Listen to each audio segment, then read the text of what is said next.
आपको शॉपिंग करना कितना पसंद है? बहुत पसंद है। अच्छी बात है। वैसे शॉपिंग करने से पहले आप कितनी रिसर्च करते हैं? मतलब ये कि कहाँ आपकी ज़रूरत की चीज़ें आपको सही प्राइस में मिल जाए। ऑनलाइन लेना चाहिए या ऑफ़लाइन लेना चाहिए? ऑफ़लाइन में कौन से शॉप्स बेस्ट रह सकते हैं? कहाँ पर ज़्यादा डिस्काउंट और क्वालिटी मिल जाएगी? ऑनलाइन में कहाँ से शॉपिंग करना बेस्ट रहेगा? ये सब और इससे भी ज़्यादा जानकारी और जांच पड़ताल करने के बाद ही आप शॉपिंग करते होंगे, है ना?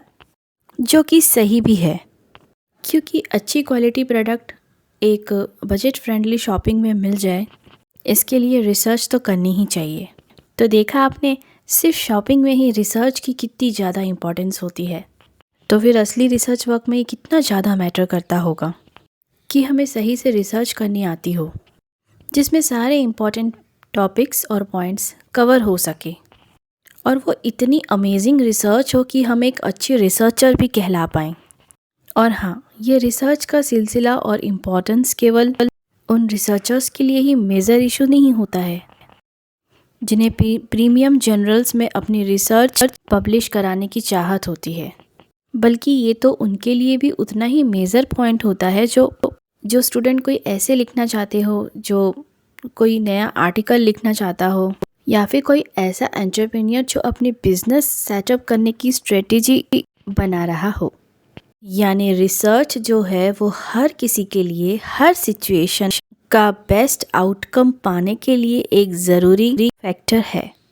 इसलिए आप सभी के लिए जानना बहुत प्रॉफिटेबल हो सकता है कि एक अच्छी रिसर्च कैसी की जानी चाहिए, खासकर उनके लिए जिन्हें कुछ लिखना हो, चाहे थीसिस हो या चाहे ब्लॉग पोस्ट।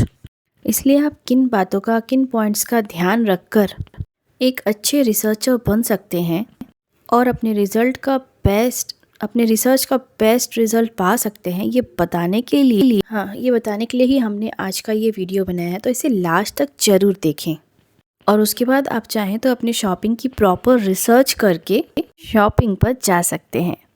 तो चलिए शुरू करते हैं, और सबसे पहले ये जानते हैं कि रिसर्च स्किल्स इतनी इम्पॉर्टेंट क्यों होती है। तो देखिए, रिसर्च स्किल्स राइटर को इन्फॉर्मेशन फाइंड आउट करने के लिए और उसके ज़रिए अपने प्रोजेक्ट की आउटलाइन तैयार करने में मदद करती है, फिर चाहे वो क्रिएटिव राइटिंग हो या एकेडमिक। और अगर ऐसे इफ़ेक्टिव और ऑर्गेनाइज्ड रिसर्च मेथड स्किल्स को डेवलप कर लिया जाए, तो जिस किसी भी फील्ड में आप राइटिंग करना चाहते हैं या कर रहे हैं, उसमें नॉलेजेबल बन सकते हैं। और इस नॉलेज के लिए आपको जिन जिन बातों का ध्यान रखना चाहिए वो है, ब्रॉड से शुरू करके स्पेसिफिक की तरफ बढ़िए। रिसर्च को बहुत ही इंटरेस्टिंग और आसान तो बिल्कुल भी नहीं कहा जा सकता, और शुरुआत में ये भी तुरंत पता नहीं लगाया जा सकता कि कहाँ से शुरू किया जाए। ऐसे में बेस्ट तरीका यही होता है कि इस टॉपिक में पहले बेसिक नॉलेज ली जाए, चाहे वो बुक से हो या गूगल से, ताकि आपको एक बेसिक ओवरव्यू, बेसिक हिस्ट्री की पॉइंट्स मिल जाए, और उसके बाद आप हर पॉइंट पर स्पेसिफिक इन्फॉर्मेशन ढूंढने पर फोकस करें। ऐसा करने में आपका इंटरेस्ट भी डेवलप हो जाएगा, और आपको इस टॉपिक का बेसिक आइडिया होने से आगे उसे समझ पाना भी आसान हो जाएगा। नंबर 2 पे है, इन्फॉर्मेशन को बहुत से सोर्सेज से वेरीफाई कीजिए। अब यूँ तो आजकल सोर्सेज की कोई कमी नहीं है, लेकिन हर सोर्स रिलायबल भी तो नहीं होता। इसलिए सही सोर्सेज को पहचानना आपके लिए बहुत ज़रूरी है। इसके लिए आप ये चेक कर सकते हैं कि क्या कोर्सेज ज़्यादातर सेम जानकारी दे रहे हैं, क्या उस सोर्सेज का ऑथर उस फील्ड का एक्सपर्ट है, और उसकी बातों में कोई कॉन्फ्लिक्ट तो नहीं है। इस तरीके से इन बातों को ध्यान में रखकर और केवल एक ही सोर्स पर डिपेंडेंट रहने के बजाय 3 से 4 सोर्सेज को क्रॉस चेक करके आप सही और ऑथेंटिक जानकारी निकाल सकते हैं। नंबर 3 पे है, ऑर्गेनाइज्ड रहिए। रिसर्च के तो नाम से ही ऐसा लगता है जैसे एक तरफ लैपटॉप में ढेर सारे टैब ऑन है और एक तरफ बुक्स का ढेर लगा हुआ है। और रिसर्च करने का इरादा रखने वाला पर्सन हैरान और परेशान। कुछ भी समझ में नहीं आ रहा है, लेकिन ये तस्वीर बहुत आसानी से बदली जा सकती है ऑर्गेनाइज रह करके, यानी जब इतनी सारी जानकारी सामने हो जिसमें web pages, PDF, videos, books और भी न जाने क्या क्या शामिल हो, तो एक बार कंफ्यूज होना तो बनता है। लेकिन अपने रिसर्च प्रोजेक्ट को ऑर्गेनाइज करने के लिए अगर इंटरनेट ब्राउज़र में बुकमार्क्स का यूज़ किया जाए, इंडेक्स कार्ड्स को यूज़ किया जाए और अपने माइंड को रिलैक्स रखने के साथ किताबों को भी सिस्टमेटिक तरीके से रखा जाए, तो ये ही रिसर्च काम आपके लिए मज़ेदार भी बन सकता है। नंबर 4 पे है गुड राइटिंग स्किल्स को अपनाइए। अब बात करते हैं राइटिंग की, क्योंकि इसी के लिए तो आप रिसर्च करते हैं, तो राइटिंग स्किल्स पर ध्यान देना भी बहुत ज़रूरी हो जाता है। इसलिए अगर आपको लिखते टाइम वर्ड्स को चूज़ करने में दिक्कत आती है, तो आपको अपनी राइटिंग एबिलिटीज़ पर भी काम करना चाहिए। और इसके लिए आपको हर दिन एक आर्टिकल या ऐसे जो भी आपकी रिक्वायरमेंट है उसे प्रैक्टिस करना होगा। और जब आप ये प्रैक्टिस करें तो इन बातों का ध्यान रखें कि खुद के लिए नहीं लिखें बल्कि रीडर के लिए लिखें। कॉम्प्लेक्स टर्म्स की जगह सिंपल टर्म्स को यूज़ करें। एक बैलेंस आर्टिकल में आप जितनी ज़्यादा इंफॉर्मेशन दे सकें वो जितना हो सके सिंपल लैंग्वेज में देने की कोशिश करें।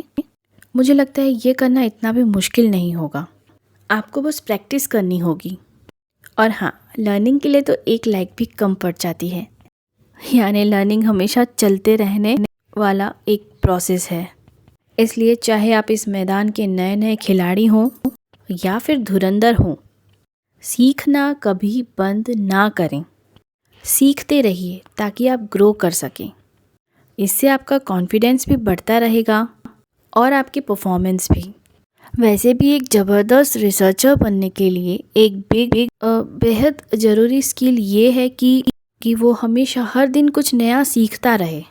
तो दोस्तों, ये तो बात हुई अच्छा रिसर्च कर पाने की और एक अच्छा रिसर्चर बन करके अपने स्कूल पोस्ट और ब्लॉग पोस्ट जैसी राइटिंग कर पाने की। लेकिन अगर स्पेसिफिकली बात करें रिसर्च प्रोजेक्ट्स की, तो उसके लिए हमें इन सारे पॉइंट्स को अपने मेजर पॉइंट्स में ऐड करके अपने स्किल्स को एनहेंस कर सकते हैं। जैसे कि ये सारे पॉइंट्स, सबसे पहले राइट रिसर्च प्रोजेक्ट्स आइडेंटिफाई कीजिए और उसके लिए आपको इन सारे पॉइंट्स को फॉलो करना होगा।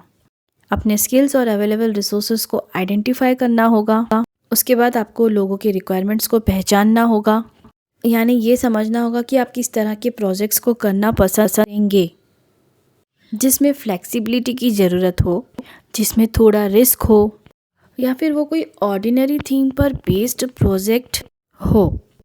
इसे अपने माइंड में क्लियर कर लीजिए। नंबर 2 पे आता है अपने टैलेंट को आइडेंटिफाई करके उसे एनहेंस कीजिए। इसके लिए आप खुद से इस तरह के सवाल कर सकते हैं। मेरी स्ट्रेंथ्स और वीकनेसेस क्या हैं? आने वाले सालों में मैं अपने कौन से स्ट्रेंथ को कल्टीवेट करना चाहती हूँ? मैं कुछ बड़ा कैसे अचीव कर सकती हूँ? कौन से प्रोजेक्ट्स मुझे एक्साइटेड करते हैं? मैं कोई न्यू ग्राउंड ब्रेकिंग रिसर्च पर काम करना चाहती हूँ या किसी एक्साइटिंग रिसर्च को ही इन्हेंस करना चाहती हूँ। कैसे अपने रिसर्च से मैं अपने इंस्टीट्यूट की वैल्यू को इंक्रीज़ कर सकती हूँ? सोसाइटी को मैं क्या कंट्रीब्यूशन दे सकती हूँ? मुझे ये प्रोजेक्ट ही क्यों करना चाहिए? करंट सिचुएशन में ये प्रोजेक्ट कितना रिलेट करता है? क्या वर्ल्ड इसमें इंटरेस्टेड है? मैं खुद को मोटिवेट कैसे रख सकती हूँ? और मैं टीम वर्क में कैसे लोगों को मोटिवेट कर सकती हूँ? और कैसे उनसे मोटिवेशन ले सकती हूँ? इन सारे सवालों के जवाब आप खुद से लीजिए और उसके बाद परफेक्ट रिसर्च प्रोजेक्ट सिलेक्शन होना तो तय ही है। नंबर 3 पे आता है अपने टॉपिक की रिसर्च कीजिए। अवेलेबल लिटरेचर को पढ़िए और उस टॉपिक से रिलेटेड बैकग्राउंड रिसर्च को इस तरह कंप्लीट कर लीजिए कि आप अपने रिसर्च टॉपिक को फाइनल करने के लिए श्योर हो सकें। सक्सेस की पॉसिबिलिटीज़ को एनहेंस करने के लिए अपने research topic related resources, skills, individual help पर अपनी कमांड बनाइए ताकि चारों तरफ से आपके रिसर्च में सपोर्ट बना रहे। नंबर 4 पे है मेंटोर की हेल्प लीजिए ताकि आपको सही गाइडेंस और सपोर्ट मिल सके और आपके इंटरेस्ट के बेस पर ग्रोथ कर पाना आपके लिए आसान हो सके। नंबर 5 पे है टाइम की प्रायोरिटी को सेट करें। आपको वो प्रोजेक्ट करने के लिए जितना टाइम चाहिए होगा, क्या उतना टाइम आपके पास अवेलेबल है, ये जानना भी ज़रूरी है। और प्रोजेक्ट के लिए रिक्वायर्ड टाइम को मैनेज करना भी ज़रूरी है। इसके लिए आपको थोड़ा टाइम नेटवर्किंग के लिए और थोड़ा टाइम लर्निंग के लिए भी रखना होगा। इसलिए अपने प्रोजेक्ट के लिए टाइम मैनेजमेंट को सीरियसली लीजिए। नंबर 6, सक्सेसफुल रिसर्चर बनना है तो रिसर्चर की क्वालिटीज़ खुद में डेवलप करने का फोकस करना होगा। और ऐसी क्वालिटीज़ होती हैं creative, problem solving mindset, dedication, hard work, courage, determination, self motivation और चैलेंजेस को फेस करने की पावर।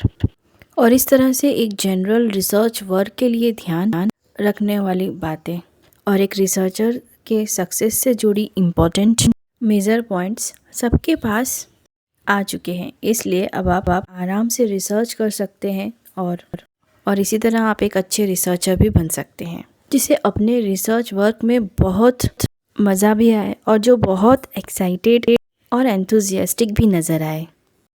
तो बस अब अपने रिसर्चेस के लिए तैयार हो जाइए। और अगर ये वीडियो आपको ज़रा सा भी हेल्पफुल लगा हो तो इसे फटाफट से लाइक कर दीजिए और जितना हो सके इसे शेयर भी करिए। और अगर इस चैनल पे न्यू हो तो प्लीज़ प्लीज़ प्लीज़ सब्सक्राइब कर दीजिए, साथ ही साथ बेल आइकन, हाँ जी बेल आइकन भी दबा दीजिए ताकि हमसे जुड़े हुए जो भी वीडियोस हैं, अपकमिंग वीडियोस हैं, उसके सारे नोटिफिकेशंस आपको मिलते रहें। तो चलिए अब रखिए अपना बहुत सारा ध्यान, फिर हम मिलेंगे बहुत ही अच्छे यूज़फुल नॉलेजेबल कंटेंट्स के साथ only on TK Quick Support पर। Till then bye bye.